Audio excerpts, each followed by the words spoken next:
Have you ever looked at an old receipt and felt like you were looking at a fantasy novel? In 1970, a cup of coffee was 25 cents.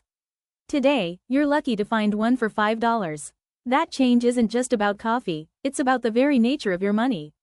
Today, we're talking about inflation. Simply put, inflation is the rate at which the general level of prices for goods and services is rising.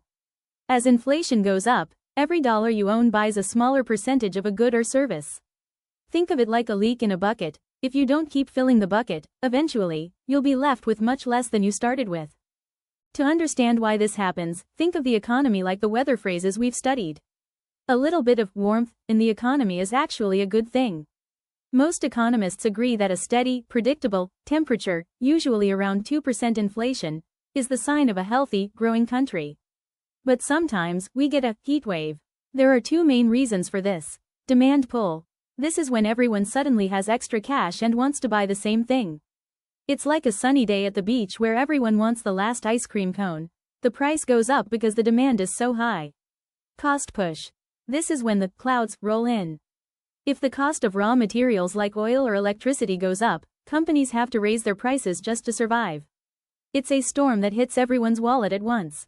When inflation gets too high, the doctors of the economy, the central banks, have to step in. They use interest rates as a form of medicine. We can look at this through the lens of the dosage instructions we've been learning. When the economy has a fever, high inflation, the doctor might say, take one interest rate hike every few months. By raising interest rates, the bank makes it more expensive to borrow money for cars or houses. This encourages people to save rather than spend, which cools down the fever. If they do it right, the economy recovers. If the dosage is too high, however, it might cause a side effect, a recession. Inflation doesn't hit everyone the same way. The losers. People with fixed income, like retirees. If your paycheck stays the same while the price of bread doubles, you are falling behind. The winners. Surprisingly, people with debt. If you borrowed $100,000 to buy a house 10 years ago, you are paying that loan back with cheaper dollars today. It's like a prescription that must be managed carefully. Take this debt only if you can afford the fixed payments, because inflation actually erodes the value of what you owe over time.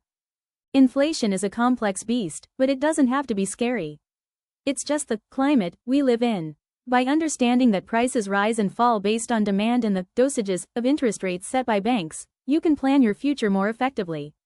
Keep an eye on the forecast, manage your prescriptions wisely, and remember, your money is a tool. The better you understand how it moves, the better you can make it work for you. We've reached the end of another video.